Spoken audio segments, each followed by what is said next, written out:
Oh. Bakit gising ka pa? Ano iniisip mo?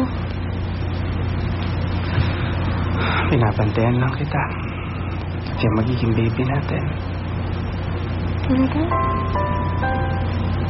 Salamat.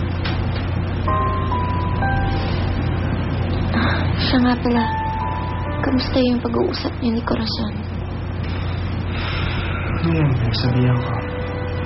Hindi daw niya uulitin.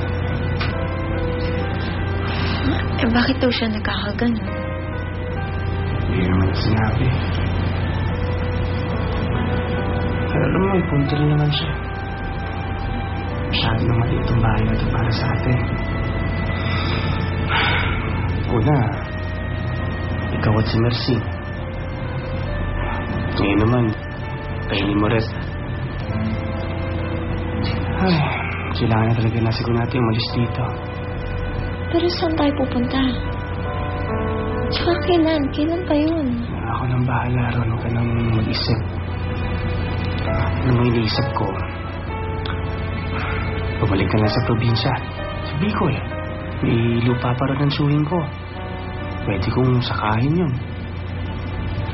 Sa Palona, baka nandun swerte natin. Sige. Sa malayo dito, ha? Tulog ka na. Ikaw rin. Tulog ka na.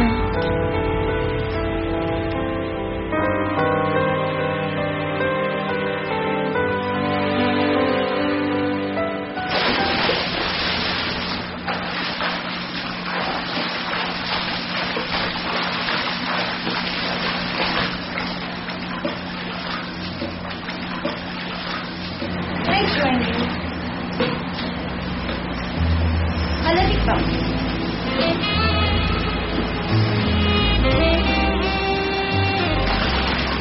Ano nga pala sa nangyari kung nakaraan ka nila? At saka, kay Lorna, hindi ako ito nangyari. Nakausap ko na sa marami. Sinabi niya sa akin na gulo-gulo lang sa yung isip na talaga ako sa mga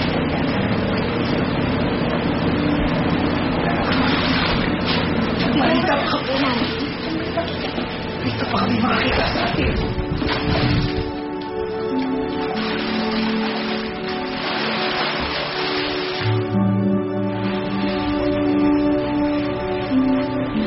Umalis na kayo dito, Kuya Lando. Maganda. Mangyayari na rin yun. Habang nandito ka, patuloy ka lang magkakasala. Pinalabanan ko. Iwasan ko. Pero hanggang kailan mo kayang iwasan?